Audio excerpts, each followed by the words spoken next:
Welcome into the I-80 Boys College Football Show.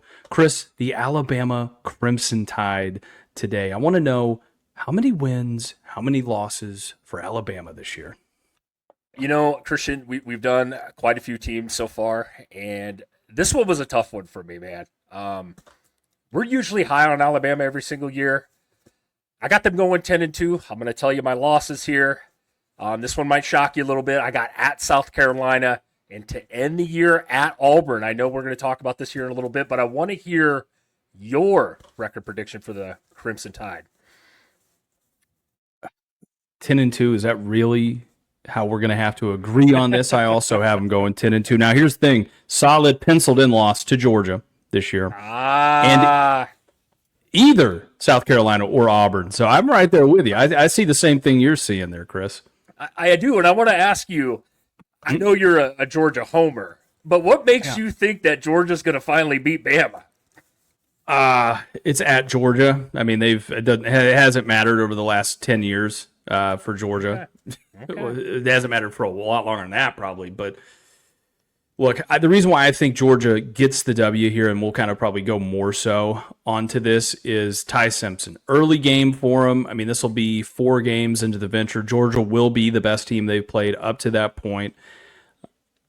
I know Bama's got some talent. We're going to talk about it. I also have this penciled in as the most important game on Bama's schedule.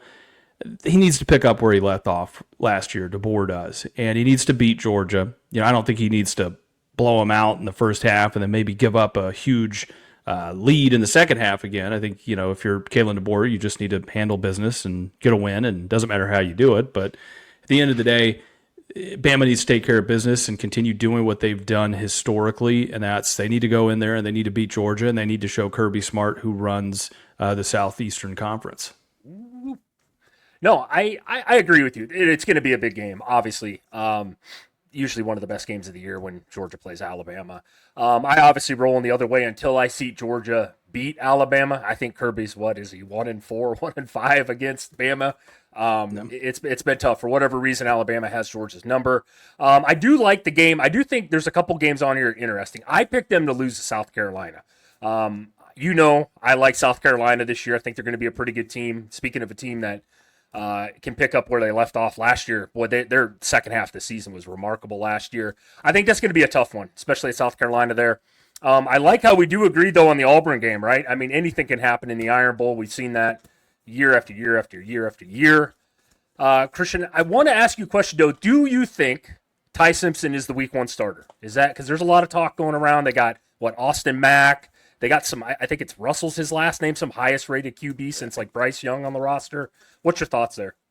I think they're going to lean the experience there. I think they're going to go with Ty Simpson. He's going to be their guy, presumably right now is what I would imagine. So yeah, Ty Simpson will probably be their week 1 starter against Florida State. So that's what I'd have to probably say right there. What do you think, Chris?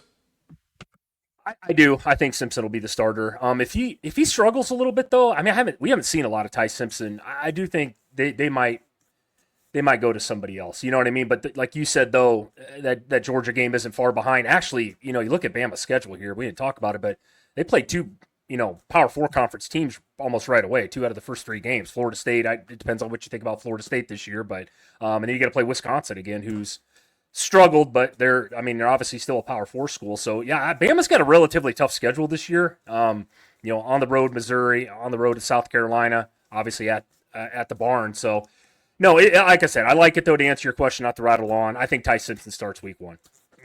Hey, I just thought of something here, and it's just off the top of the dome. So wasn't it UL Monroe and Saban's, was it second year, first year, something like that ended up beating him, and everybody was like all up in arms about it? Yeah, and that's exactly what happened. I believe that was them. I believe that was it.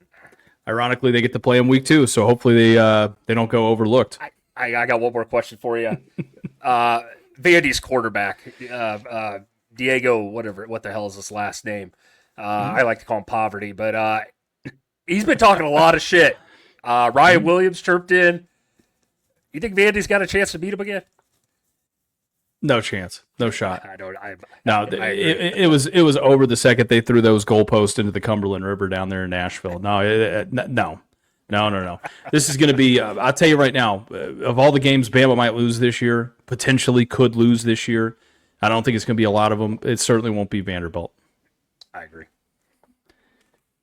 Kind of moving on here. Let's look at some of the losses and some of the additions and some of the top players coming back here, Chris. Key losses. Quarterback Jalen Milroe, Justice Haynes at running back, Tim Smith, Quay Robinson, Jihad Campbell, and Malachi Moore, just to name a few. Some of their key additions, they got Cam Newberry, Texas A&M transfer, should help solidify an Alabama offensive line that was they were spotty last year, Chris, and that was with Jalen Milroe back there, who can run around and make some things happen. So just to let you know. Isaiah Horton, Miami transfer. I think he should be a really good 2 to 3 option for them in this offense. They have other good receivers who we'll get to here in a minute, but put up over 600 yards and 5 touchdowns last year in Miami. Linebacker Nakai Hill-Green, Colorado transfer, Deion Sanders, your favorite coach, your favorite program, Chris. He was a great depth player, or he was a great player for them. He's a depth player for Alabama this year, I feel like. Had 82 tackles, 2 sacks, and 2 picks last year with Colorado. Probably one of the biggest additions to this team this year we'll talk about. Ryan Grubbs, offensive coordinator. He is back with DeBoer. Obviously, they were together in Washington during their magical run. Before we get much further in this, Chris, anything you want to add, touch on with some of those key additions? No, I think you did a great job there. I do like that, I did write down the Ryan Grubb thing. He got fired, I believe, in Seattle last year, so he's back with DeBoer. I expect that offense to actually be better this year. You did mention him, Ryan Williams, elite wide receiver there for Alabama. I expect him to have a big year as well. So nothing else to add, though, sir.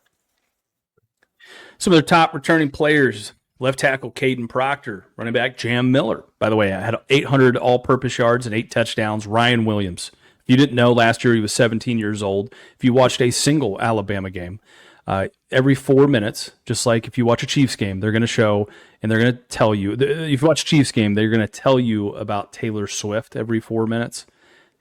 They reminded you about Ryan Williams and the fact he was a true freshman last year.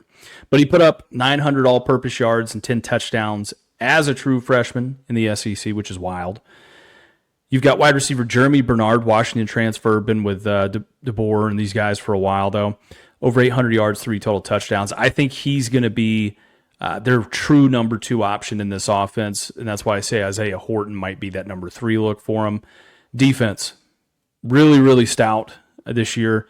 I believe they were a top 25 defense last year, if I'm not mistaken. So they weren't too bad in that category.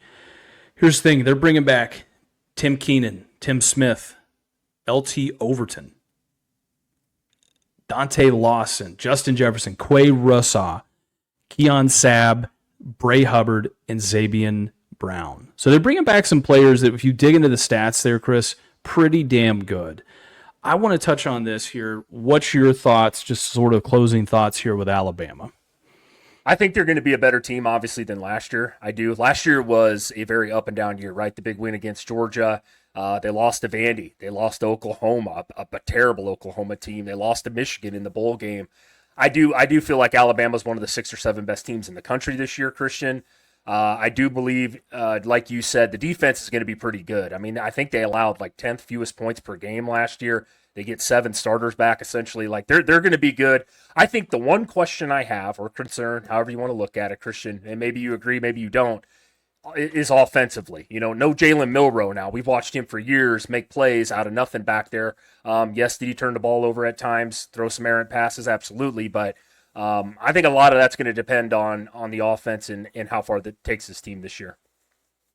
Yeah, I agree, Chris. I think kind of to follow alongside that, I mean, I got a couple things here, and you just touched on it perfectly. Ty Simpson, he's not the athlete Jalen Milroe, was back there, but what's he going to look like in meaningful games when they have to throw the ball? That's the question that I have for Alabama in this offense this year. Defensively, they were a top 20 defense last year. Can this defense still play up to that same standard that Saban expected of them during his tenure? I'm not saying they got to be elite, but they've got to be pretty darn good. So my question is, can they maintain that? If they regress as a defense, that's going to put it, like you were saying, Chris, it's going to put more pressure on that offense. And lastly, because it's easy to criticize when you're replacing the GOAT, but actually, I think in spite of all Alabama lost last year, and we were some of the first people to come on here and just dog Bama left and right. It was glorious. And then the season kicked off and you realized, oh shit, they're still not going to go anywhere. They're going to be pretty good. I think